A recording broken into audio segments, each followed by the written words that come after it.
Welcome to Geeks Corner. I'm Mr. Daps. I'm Katie. Merry Christmas. You're Merry Christmas? I am. Of course she is. Or also Jenny sometimes, but really Sometimes. Christmas. We're just going to call you Merry. Merry Christmas. Okay. Katie almost died. I did. Oh, well, that is okay. Let's get right into the show. Tonight, we're going to talk about Mulan. We're going to talk about Christmas, obviously, Earth to Ned, and also The Sims, the Star Wars extravaganza for The Sims. Is that close enough? It's a really long title, so yeah. Yeah, I couldn't remember it all without looking at the notes. So feel free to hop into the comments and comment on our conversation as we go through, and we might try to throw some of these up. We are glad you're all joining us tonight. And let's get right into this and start with Mulan, which arrived on Disney Plus for premiere access of only $29.99 on Friday morning. Is that correct? Yeah. Yes, Friday morning. And you can now watch it for $29.99, but we have watched it. So first thoughts, big picture, what did you think of the movie? Jenny, go first. I know, I thought I would mix things up because Christmas. I was giving you a Christmas Thank you. miracle. It's my Christmas present. I thought it was beautiful. I thought there were so many interesting elements that were just very visually stunning, and I appreciated that. Can I ask a question? No. Did you play the game of what was filmed in China and what was filmed in New Zealand as you were watching it? No. Because it was filmed in those two places, and I definitely was playing that both times I watched it. Anyway, keep going. I enjoyed the battle scenes and like the action, the really like actiony scenes. Like I really like action movies. It's fun to watch action movies with Jenny because she. I make a lot of weird noises. Yes, that was a good way of putting it. That's a nice way of saying it. And I liked the subtle nods to the cartoon version. Cool. So like for characters that were missing and for cameos and like fun things. Awesome. Katie, what did you think? I didn't like it as much as I wanted to, which is very sad to admit. But I think that my problem is that I don't like action movies a lot. And in the cartoon version, it's very like fun and cartoony. But this one was like a real live action film. I did love the music a lot. We just talked about, Jenny's just said something about the nods to the animated version. That was one of my favorite things, was the musical nods to the original Mulan. Like I thought that was beautiful. The score is gorgeous. Cool. Do you think it would have been better to watch in the theaters than on the small screen? Yes. Yeah. I 100%. Just for like the sound. I wanted so much of the soundtrack in the background to be louder. Yes. Mm-hmm. Yeah. Well, and to go with what you were saying, Jenny, with the visuals, is there was many times throughout the movie where I was just like, I have a nice TV, but this isn't nearly enough for what they're showing us. And I can see why it was probably a really hard decision to make, because it really was there were so many beautiful scenes and vistas and all sorts of stuff. Like even the architecture was super cool. And like from the small village to the big city, like there were a lot of really cool visual things. And I almost wanted it to be bigger just to be able to catch more of the details. But yeah, I think it would have been much better on the big screen. What was your favorite part about the movie in general, and what did you feel like was the weakest part of the movie in general? I know. Tough questions. I will say that I agree with Jenny that I think that the cinematography of the film was gorgeous. I think that there was so many gorgeous like landscape shots, and I think that the colors were beautiful. I think that it was just a visually stunning film. Mm-hmm. Like, and we saw that in trailers, but it was very nice to like just look at it and appreciate the art of it, because cinematography is a major art. You can't just point a camera at things and Wait, what? hope it looks good. I know, we've been doing it all wrong. Now we know. Now we know. I don't know what the weakest part is. Can I tell you what I think the weakest part was? I was like, I was gonna. Well, I have a hunch, but go ahead. I think that some of the acting was a little bit stiff. It wasn't 100% there, and also I already said I don't like action scenes that much. So okay, Jenny, what did you think? I was gonna say the weakest part was clearly that there was no singing. What are we to do if there's, not singing? Like, we have so much emotion. Why do we sing in musicals, right? Like, this is what we talk about in my college classes. Why do you sing? Because like words are not enough. You have to sing about it. Yep. But I mean, yeah, I think I already said my favorite part was just, it was so pretty. Like, it was just beautiful in so many different ways. Like, not just like the big, like sweeping, like landscape scenes, but like also just in like the little subtleties of like getting Mulan ready, all the makeup, like that the world scene building is like really fun. Like, I like stuff like that, the little details. That was really impressive. So I agree with you all on your strengths. I actually think their biggest weakness was probably the first 20 minutes of the show. The pacing felt slow to me.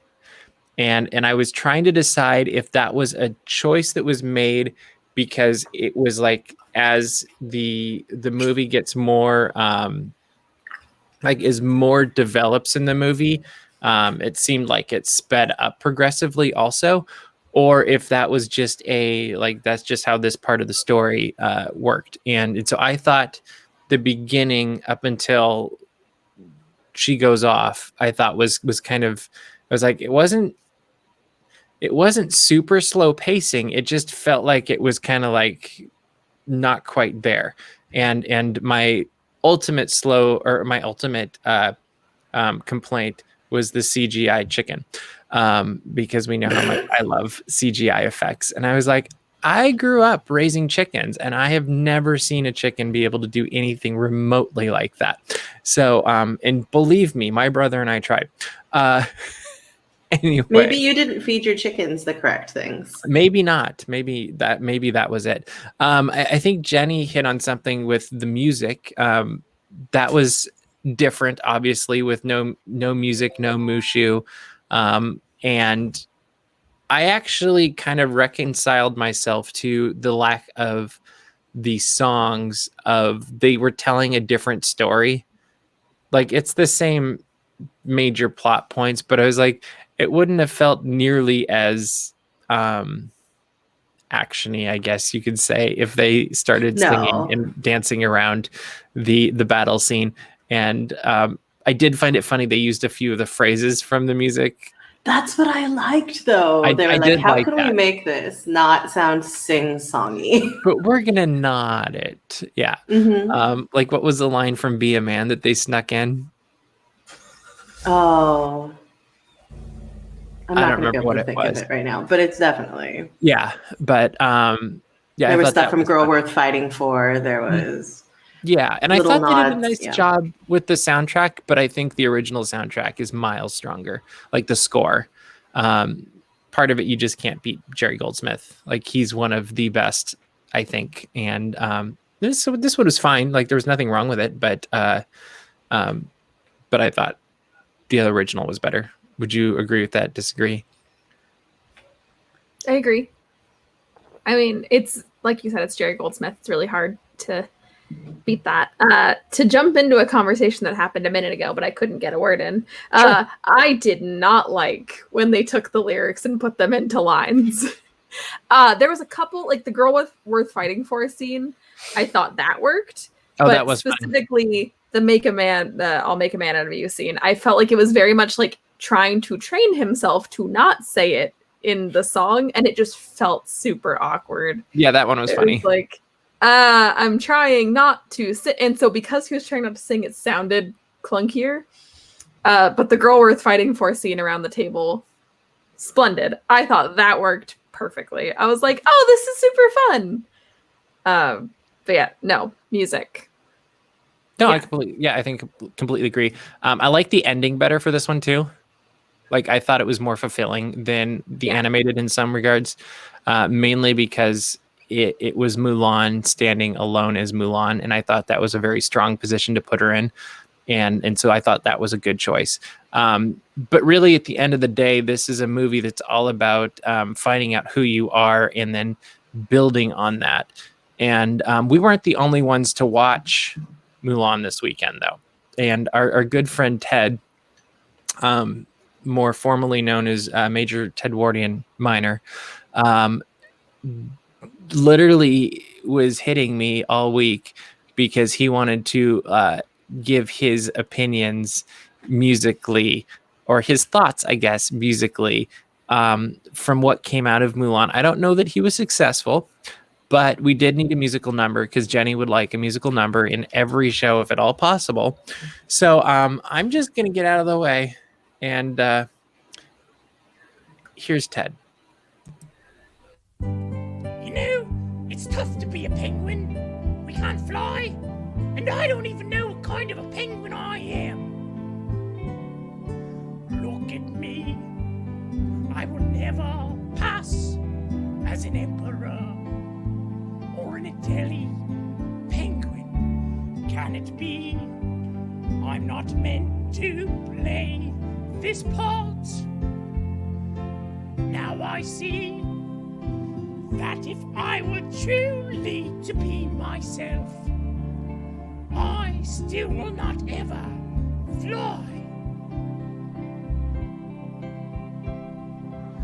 Who is that bird I see staring straight back at me? Why is my reflection still afloat? This bird. Somehow I cannot hide who I am, though I've tried. When will my reflection show a penguin who can fly? When will my reflection show a penguin who can fly? Well, at least I could wish, couldn't I? I mean, Mulan got her own song, so why not me? Maybe something else, too. All right. Back to you, Mr. Daps. I hope you liked my song.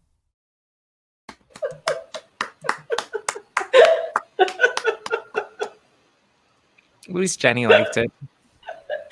I was laughing the entire time. And I feel like we really need a Jenny cam while we're watching musical numbers, because what you guys can't see is I can see all cameras all the time. So they're watching Ted, and I can see Ted on the main screen and in the monitors. I'm like, oh, there's Katie and Jenny dying laughing, and it's great. It makes for so much better. Bailey's asking why so calm. Is he okay? No, I think he's depressed. Like, to be completely honest, like I think he's realizing that he doesn't know what kind of a penguin he is and he can't fly. So there's a lot of question marks going through this guy's head. I don't know. But there's your musical number, Jenny. Beautiful. I hope you're happy. I loved it. Every week. Every week. Every week. New puppet. Every week. New puppet every week. We might have to expand our cast. Well, no. You can like recycle like puppets, but like I don't want to see another number next week. Okay, so we should like reach out to Adam or something. I would like to see Adam. Yes. I don't know if we want to deal with Adam. We could invite him on to do another Adam Doesn't Understand, though, because we could explain, I don't know, anything to him because he hasn't figured out much of anything. But if you'd like to see another Adam Doesn't Understand, let us know in the comments what you would like to see Adam learn about, and maybe we will make that happen. All right, let's move on to Earth to Ned. That came out this last week on Disney Plus as well. I'm changing the orders up a little bit, but There's an order. yeah, shocking, I know. Katie and I had the unique opportunity ahead of this show arriving on Disney Plus to talk to the people who made it. So on Wednesday, I was able to speak to the executive producers for the show, including Brian Henson. And on Thursday, Katie spoke with the puppeteers, including... Oh, they have hard names. Paul Sorry. Paul Rugg, yes. That's the main... I feel like you picked the main one. Yeah, I was going to say what they puppeteered, but... Oh, yeah, go for it. Oh, yeah, I got to talk to the puppeteers behind Ned, Cornelius, and Betty. And I think both interviews were sensational, to say the least. I am still geeking out over the fact that I got to have a conversation with Brian Henson, the son of Jim Henson, which is probably on the bucket list of things that I've always wanted to do. And no, we do not have 52 different puppets here at Geeks Corner or at DAPS. But there should be. There should be. That's true. So in my conversation with Brian Henson and the executive producers, the conversation was really kind of development, what went into making the show, making the set, ideas that didn't necessarily happen like going to Star Wars Galaxy's Edge with puppets, which would be super cool and I hope happens someday. And then Katie got to see kind of more of the practical end of things of like, these are the characters and exactly how they came to life. And what would you say real quickly, Katie, was your big takeaway from your interview? That they all actually liked each other. And that seems kind of like a no-brainer. And that seems like, something people have to say. But they even said, this isn't your experience everywhere you go, especially in Hollywood. And they all just had a ton of fun. And it shows through in the show and it showed through in the interview. And I would actually echo that, but slightly change it is I walked away from my interview thinking, wow, they just, had a show or did a show that they had fun making, but they made a show that they wanted to watch. Like it was all about, it's kind of like what we do on podcasts and YouTube and DAPS. Like at the end of the day, we make content that we want to consume. And that's really why we do it. So yes, we like to watch puppets sing weird songs and we like to see people do random things in black and white. You never know. We've got lots of things coming up as the year continues on. Everyone start mailing puppets so we can have more puppets. See? That would be pretty funny. I don't know if they'd fit in our PO box, but you never know. It is a good idea. They will. We actually have this idea. Can I say this idea, Katie? So, yeah. So we had this crazy idea that maybe, I don't know if it's now or when we're after all of this quarantine thing, but wouldn't it be fun if the three of us, and Jenny doesn't know this, so surprise Jenny, we found a few different tutorials on how to make your own puppet. Wouldn't it be hilarious to watch us attempt to make our own puppets, each of us, 1, 2, 3? Oh, it's going to be so bad. I know. It'll be ridiculous. I bet people would like it. I want to make a monster puppet. I think that would be really fun. You guys don't want to make monster puppets? I don't know what type of puppet I want to make. Because I sent Mine you will be a dinosaur. Let's be real. Okay, I think that makes. I think It'll we be a can pull that Christmas one off. dinosaur. Clearly. See, that'd be perfect. Yeah, that would be really fun. So anyway, I think it was just going back to Earth to Ned. It was really about fun, making a show that they would enjoy watching and making. And the fact that they got to do it with Disney was just frosting on the top. And they were able to do a whole lot more than maybe if they just done it by themselves, because the budget just got increased more and more. And you see that in the set and some of the stuff that they were able to do because of it. And the show's a lot of fun. We're not going to get into it too much tonight, but we all have, well, 2 of us have watched it. Sorry, Jenny. And we liked it. Like I think it's one of the more fun shows that was put out this summer. And Katie, do you have anything else to add on Earth to Ned? I'm excited to watch more. Cool. Let's move on to Christmas. Christmas! Okay, I was like, somebody's gonna do it. So anyway, they announced today the plans for Walt Disney World's Christmas, and they're a little bit different this year. There's not any lights on the castle because they're going to use projections. There's no Christmas parties. There's no candlelight processional. There are cavalcades. There are characters to see, and Santa will be around, and food and decorations and things like that. And there's going to be snow falling in Disney Springs, they've announced already. So that makes me think that there will probably be snow, maybe at least in Magic Kingdom as well. My big takeaway from the whole thing was like, oh, they're going to be open later soon, because you can't have projections on the castle if it's still light out. True. But what did you guys think of the Christmas things that we know for Walt Disney World so far? I think it's sad that there will be no lights on the castle. Mm-hmm. It totally makes sense. Don't get me wrong. Do you think they're going to keep like projections on all night and then like do a show on them so it looks like it's decorated? Well, they said they were going to do rotating projections, Mhm. so Yeah. that there's some projections that make it look like a little cozy Christmas sweater. There's some projections that are ornaments. And so I think that they're just going to have a whole host of like projections throughout the night, that it's not ever one consistent thing. But Does it that won't make be like sense? it won't be like regular castle and then Christmas castle. It'll just be Christmas castle with different projections all night, you think? I think it'll be Christmas Castle. I do too. Just because that's a unique experience to have at night.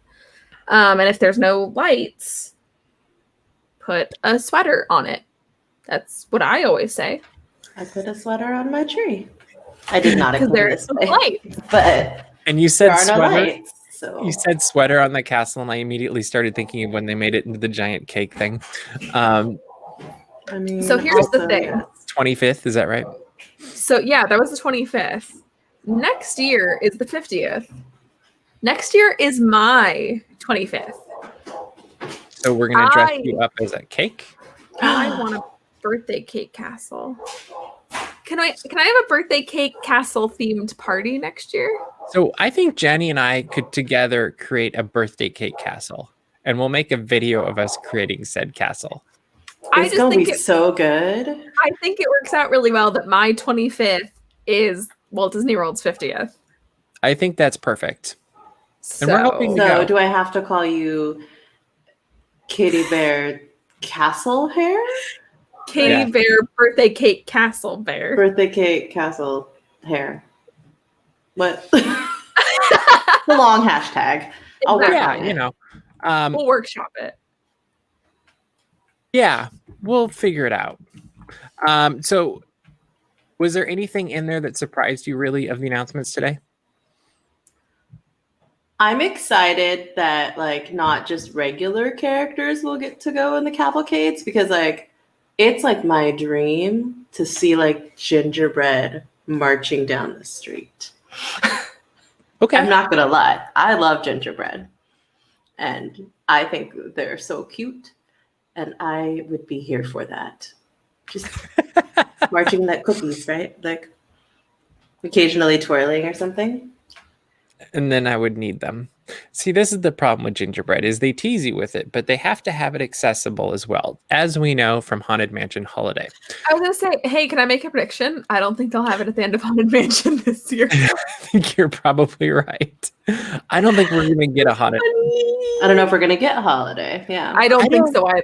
Here's my question is when Disneyland reopens, do you think Haunted Mansion reopens? Because all of the other Haunted Mansions have a hallway you can walk through, and the stretching room is different at Disneyland, which could cause complications for getting enough guests through and social distancing. I'm wondering if it's part of the phase reopening, that either it's just going to be really, really slow, in which case they probably want to keep it with traditional, or it's not open at all.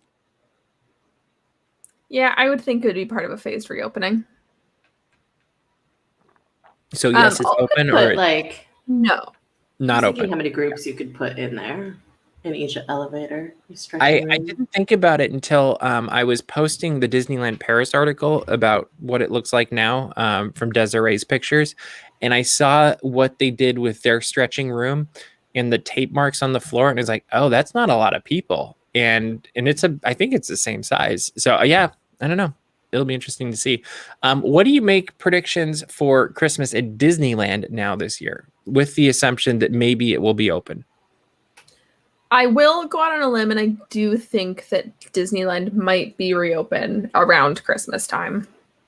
Just with the way that things have moved forward. Sure. I am going to go out on a limb, and this is not me being the news. I'm just thinking, in my personal opinion, it could be open around Christmas time. I think we will see something similar. I think that we'll see cavalcades, maybe. I don't know that we would see the toy soldiers with the Disneyland band, because I think that we just don't have as much space. But I don't know that Downtown Disney would get Snowfall. But I also don't think we're going to see Candlelight Processional. Not a chance. I'll go out on a limb and say that. I would be shocked. I mean, if we couldn't film College Band, we won't be able to film Candlelight. It seems like that's the trend for the year, is like the things we really love to shoot. We're gonna be. But can you picture like the Christmas tree with like one singer like per row? Oh my gosh. They could use projections or something. Yeah, no, but I just think it would be funny that like just one actual singer, but they're all staggered like this. I would love if they did a virtual Candlelight. Like, I don't, or even pulled from previous years or something. I don't know that they filmed every year. I know we did, but so should we let Disney know that we're available to do a best of Candlelight for like the last 10 years? They're going to say Candlelight Processional 2020 presented by Daps Magic. That would be amazing. Jenny, would you like a joke real quick, since you laughed? Why is it so clean around the North Pole? Because of all the sanitizer things. I'm going to say that joke tomorrow in class. Thank you, Best Man 101. to my college kids. Thank you so much. I like that you gained an accent. Yes. That was it was a very serious joke. So clean. Yes. That's why my accent is 1/3 Julie Andrews. There we go. I wonder who's going to be the global ambassador for the 50th of Walt Disney World, if they have one. Katie. The global. No, it's gonna be Katie. Oh, it's me. Yeah, because I'm going to be the birthday cake castle. Mm-hmm. Okay. So they're going to say, well, and my hair is kind of birthday cake castle colors, assuming I have the same hair and I don't have a mental breakdown in a year. That was funny. But yeah, no, I'm the global ambassador of the 50th. Yeah, we'll just have to put sparkles in your hair. Okay, yeah. So we don't have a clue. Yeah, I feel like, what if they did Julie Andrews again? No, but she's R. I don't want to share her with Walt Disney World. Yeah, Walt Disney World can have somebody else. Clocky is saying it should be Bob Iger. Yeah, I'm trying to think. He retires in the. Or is it one more year? Oh, I've got it. Who? Hello, I'm Michael Eisner. There we go. There you go. That would be pretty funny. Michael Eisner. All right. Well, there is a new expansion pack for The Sims, and Katie played it today. Tell us about it, Katie. So, first of all, I really love The Sims. I've actually encountered a surprising amount of people who have told me I've never played The Sims. Really? I thought everybody played The Sims. I thought that everyone had played The Sims as well. Even I've played The Sims. I wasn't allowed to play video games. It wasn't counted as a video game when I was a kid. I have encountered so many people that have told me that they've never played The Sims, and they're like, do you think this is something I would like? And I'm like, do you like living life but virtually? Do you like Star Wars? Yes. I have played all of the Sims games, and I've played them all since Sims 2 released, because I have a problem. Yeah, I haven't made it that far. Oh no, I've played them all. I've dedicated too much time. I've had Sims 4 on this laptop with a few expansions, but I don't let myself play it that often because it will drain all my time, because I just go, where did the hours go? So then they announced this Batu pack, and I went, oh no, where'd all my hours go? So I really love it. It is an expansion pack where you get to explore the world of Batu, which is the world in Star Wars Galaxy's Edge. And it feels this is gonna sound really dumb. It feels eerily similar when you're exploring it. You're like, oh, I know my way around here It's because very you've familiar. been there in real life. But it's the proper dimensions that it would be if Batuu was a real planet. It's like everything is much more spaced out, and the stairway to the Falcon is actually a giant ramp. And I was like, The Falcon is there. Yeah, the Falcon's there. Does it leave or does it stay there? It does stay there, but I know that there is a mission where you can somewhere? fly it. Yes, but you have to rank up. Oh, so it's like Also- you rank up and then eventually you get to go on Smuggler's Run. Yeah, so Okay. you can rank up, and the way I said it is that this is everything that the land promised it would be. All of your actions have consequences. Who you talk to has consequences. What you do has consequences. So obviously I'm playing a resistance character. I'm ranking my way up in the resistance. I've talked to Vi Marati. She's given me a few missions. So I've been working on that. I've hacked some first order panels. I'm currently trying to repair an X-Wing, and when I repair it, I will get to fly it. Did you eat a Ronto wrap? No, but I did eat the Can you Musafarian roll. You can go to Docking Bay 7. Oh, okay, but they don't have I Ronto haven't roasters. gone in that direction. I don't think you can because that's too close to. Because in the game, Resistance Encampment, First Order, and Black Spire Outpost are 3 separate places. That makes sense. Also, to blow Steven's mind, I was also alive when the first Sims was released. I remember that one. Yeah. I don't think that's true. I think that's a lie. 2000. So I was. I thought it was further back. Interesting. Very interesting. I looked that up today. So there are droids. Cool. Yeah, I haven't built one yet because you have to have spare parts and the money. And I haven't built a lightsaber yet either, but you can go to Savi's and request scrap metal to build a lightsaber. And I was gifted a Kyber crystal because of one of my missions. So basically it's really filling the void that not being able to go to Star Wars Galaxy's Edge has left. The void left by the void not being in downtown Disney anymore. Oh, all right. With that terribly disappointing joke, Katie, what should people do before we say goodnight? You should go to dapsmagic.com. There we post all the Disney and geek news as it happens. You can subscribe to our mailing list, and you could find our Patreon. Jenny, what else should they do? You should follow us on Twitter at The Geeks Corner or Instagram at Geeks Corner. Little less fancy, but also kind of silly because tomorrow's Wacky Wednesday. And who knows what these two people are going to say. We never know. Also, make sure to subscribe to our YouTube channel as we've got lots of videos going up, including Disney This Day with Disney Facts literally every day. Murray also is continuing to post more videos from his trip to Walt Disney World, including he just did Spaceship Earth, which was one of my favorites in 4K. Very cool. But that is all the time we have for you this week. So we will see you around the corner. Bye.